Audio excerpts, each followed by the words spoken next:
अस्सलाम वालेकुम गाइस। अच्छा गाइस, यहाँ पे सबसे पहले तो हम ये देख लेते हैं। काफ़ी सारे लोगों का क्वेश्चन आता है कि जब भी हम उनका स्टेटस एक्टिव करते हैं, फाइलर करते हैं उनको, तो उनका यहाँ पे ये क्वेश्चन हमें आता है कि हमें कैसे पता चलेगा कि हमारा स्टेटस एक्टिव हो गया है, ठीक है। और हम ये कैसे कहाँ से चेक कर सकते हैं खुद से, क्योंकि हम तो उनको प्रोवाइड कर देते हैं स्क्रीनशॉट या कोई भी पीडीएफ फाइल, ठीक है, वहाँ से डाउनलोड करके। लेकिन वो खुद भी कैसे इजीली देख सकते हैं, तो उसके लिए शॉर्ट सी वीडियो है, प्रोसेस है, ताकि वो खुद चेक कर सके, अपना वेरिफिकेशन कर सकें कि उनका स्टेटस फाइलर का एक्टिव हो गया है, ठीक है। इसके लिए आपने सबसे पहले गूगल पे आके चेक करना है। यहाँ पे सर्च करना है FBR IRS, ठीक है। और यहाँ पे आपने FBR के पोर्टल के आके यहाँ पे ये फर्स्ट पे आ जाएगा, IRS 2.0 FBR का पोर्टल है। यहाँ पे आपने इसको सर्च कर लेना है, ठीक है। सर्च करने के बाद यहाँ पे आपने स्क्रॉल करके नीचे आ जाना है, ठीक है। ऊपर से लॉगिन होता है, लॉगिन होके वहाँ से अंदर से आप अपना देख सकते हैं, लेकिन वो थोड़ा कम्प्लेक्स प्रोसेस है। आपकी रिटर्न वगैरह जो फाइल हुई हुई होगी, ठीक है। तो यहाँ पे हम सिर्फ ये चेक करने जा रहे हैं कि आपका स्टेटस एक्टिव है या नहीं, ठीक है। ये active tax payer list income tax की आ रही है, ठीक है। आपका इनकम टैक्स का स्टेटस आपने चेक करना है। अगर तो आपको यहाँ पे अपना एनटीएन याद है, तो आप एनटीएन से भी चेक कर सकते हैं, वरना आप सीएनसी आपको आपका पता होगा, ठीक है। तो यहाँ पे आके अपना आपने सीएनसी लिखना है। सबसे फर्स्ट वाला ऑप्शन सेलेक्ट करना है। यहाँ पे आपने एक्टिव टैक्स पेयर लिस्ट का, और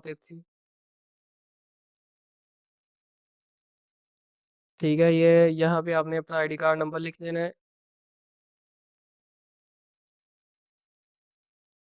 यहाँ पे मेरे पास काफ़ी डाटा पड़ा है, तो ये यहाँ पे चेक करें, ठीक है। जैसे ही आप यहाँ पे ये कैप्चा फिल करके आईडी कार्ड नंबर लिख के चेक करेंगे, तो यहाँ पे आपको वो बता देगा आपका रजिस्ट्रेशन नंबर, आपका आईडी कार्ड नंबर ही होता है, ठीक है। उसके बाद नेम बताएगा आपका, ठीक है। और बिजनेस अगर आपका कोई रजिस्टर है, तो उसका भी नेम बता देगा, और फाइलिंग का स्टेटस एक्टिव है, ठीक है। अगर आपका एक्टिव नहीं होगा या लेट फाइलर होगा, तो यहाँ पे ब्रैकेट में आपको लेट फाइलर शो करवाएगा, और उसके आगे अगर आपका इनएक्टिव होगा, तो यहाँ पे आपको कहेगा कि आपका स्टेटस इनएक्टिव है। और उसके साथ काफ़ी सारे मतलब कि आपको और भी डिटेल देगा, ठीक है, कि आपका स्टेटस कैसे एक्टिव हो सकता है। अब हम यहाँ पे कोई भी रैंडम नंबर डाल देते हैं। ये मैंने किसी का भी डाला है, अब मुझे नहीं पता ये किसका है, ठीक है। हम चेक करते हैं, मे बी आपको पता चल जाए इससे कि अगर आपका इनएक्टिव हो तो किस तरह से शो करवाएगा ये। नो रिकॉर्ड एग्जिस्ट मतलब इस बंदे की प्रोफाइल ही नहीं बनी हुई, ठीक है। अगर आपकी प्रोफाइल बनी हो, उसके बाद अगर आप इनएक्टिव हो जाए, ठीक है, तो उसका ये होता है कि फिर यहाँ पे वो हमें शो करवा देगा, ठीक है।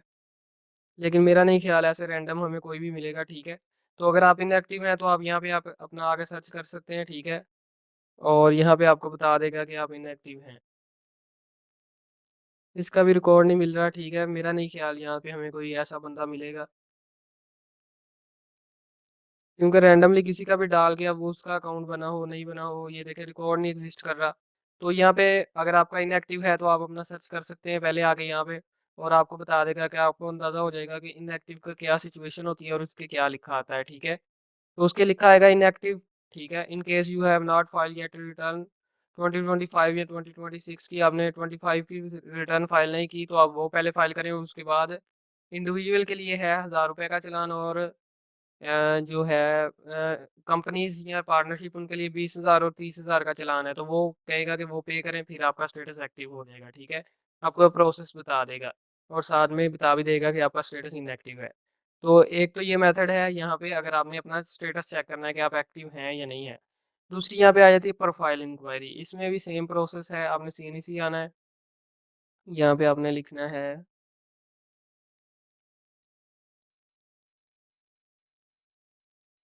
यहाँ पे अपन अपना आईडी कार्ड नंबर लिखें, सेम यहीं पे यहाँ पे अपना कैप्चा फिल करें, ठीक है। और यहाँ पे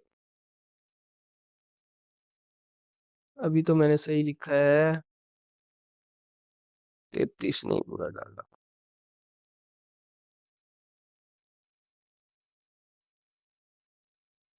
तो इस तरह से आपने अपना वेरीफाई करना है। ये आपकी प्रोफाइल की डिटेल दे देगा। ये देखें, ये मेरा एनटीएन नंबर आ गया, ये यहाँ पे registration number, registration sale tax के पे रजिस्टर्ड नहीं हूँ मैं, ठीक है। उसके बाद ऐसे स्क्रॉल करेंगे, पाकिस्तानी है, ठीक है। और ये मेरा मोबाइल नंबर वगैरह सारा कुछ यहाँ पे, ये जीमेल आ गई है मेरी, ठीक है। स्क्रॉल क्यों नहीं हो रहा? अच्छा, ये जीमेल एड्रेस और उसमें सारी डिटेल्स फिर आपके पास यहाँ पे आ जाएँगी, ठीक है? कहाँ पे रजिस्टर है ये देखें, इनकम टैक्स एक्टिव, यहाँ पे हमेशा एक्टिव ही लिखा आएगा, यहाँ पे अगर कोई नीचे बिज़नेस हो तो वो आएगा, ठीक है? तो ये सिंपल सा प्रोसेस है जो भी आपने अगर आपने अपना स्टेटस खुद से चेक करना है, ठीक है? इसका प्रिंट भी निकल आता है, यहाँ पे पीडीएफ फाइल भी निकल आती है। इसी तरह से एक्टिव टैक्स पेयर लिस्ट भी अगर आपने चेक करनी है उसका भी प्रिंट निकल आता है। तो यहाँ से आप खुद से वेरीफ़ाई कर सकते हैं कि जिसने भी आपका स्टेटस एक्टिव किया है उसने वाक़ई में आपका स्टेटस एक्टिव कर दिया है या अभी आपका स्टेटस एक्टिव नहीं किया है, ठीक है? स्टेटस एक्टिव करने के लिए जो रिक्वायरमेंट है सबसे पहले आपका अकाउंट क्रिएट होता है, ठीक है? उसके बाद आपकी करंट ईयर की जो भी आपकी क्या कहते हैं उसको रिटर्न फाइल होती है, ठीक है? इसमें आपकी डिटेल्स होती हैं इनकम की, एक्सपेंसेस की और एसेट्स की, ठीक है? तो ये डिटेल देने के बाद फिर वो हम इसी पोर्टल पे देते हैं, लेकिन उसके लिए थोड़ा-सा एक्सपर्ट होना चाहिए, टैक्स का पता होना चाहिए। तो ये डिटेल्स देते हैं, फिर उसके बाद अगर तो आप लेट फाइलर मतलब कि अगर आप टाइम पे फाइल नहीं कर रहे तो फिर आपके साथ ₹1000 का चालान भी एफबीआर का लगता है, जो कहीं से भी पे हो जाता है, ठीक है? तो ये सिंपल सा प्रोसेस है फाइलर करने का, ठीक है? और अगर आपने आप खुद एक्सपर्ट हैं तो आप अपनी रिटर्न वगैरह हर चीज़ खुद फाइल कर सकते हैं, अगर नहीं है तो यहाँ पे अकाउंट क्रिएट करने का मैंने अपनी वीडियो में बता दिया हुआ है पहले से, ठीक है? अकाउंट क्रिएट करें, हमसे करवा लें, किसी से भी अपने जानने वाले से जिस पे आपको ट्रस्ट है, ठीक है? या जो भी आपको करके देता है उससे करवा लें, ठीक है? रिटर्न अपनी फाइल करवाएँ, पे करके करवा लें अगर आपका डाटा ज़्यादा है और आपको एक्सपर्ट से अच्छे से आप चाहते हैं कि आपका काम अच्छे से हो तो किसी एक्सपर्ट से करवा लें, ठीक है? उसके लिए सबसे मैं तो रिकमेंड करूँगा कि जो एक्सपर्ट लोग हैं, जो टैक्स फ़ील्ड के हैं, ठीक है? उनसे करवाएँ तो वो बेस्ट है। जैसे कि यहाँ पे अगर आप देखें तो मार्केट में बहुत सारे वकील बैठे हैं जो ये काम कर रहे हैं, लेकिन उन्होंने क्रिमिनल लॉ पढ़ा है, ठीक है?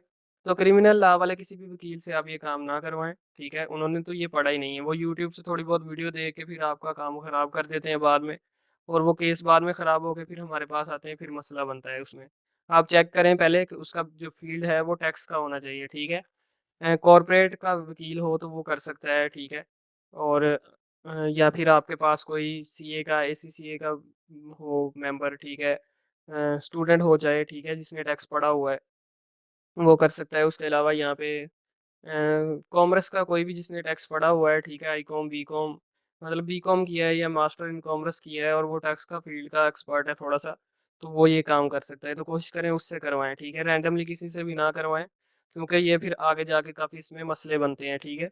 और फिर वो केस बड़ी मुश्किल से हल होते हैं क्योंकि अमाउंट आहिस्ता-आहिस्ता बढ़ते-बढ़ते बड़ी हो जाती हैं और फिर बाद में मसला बनता है।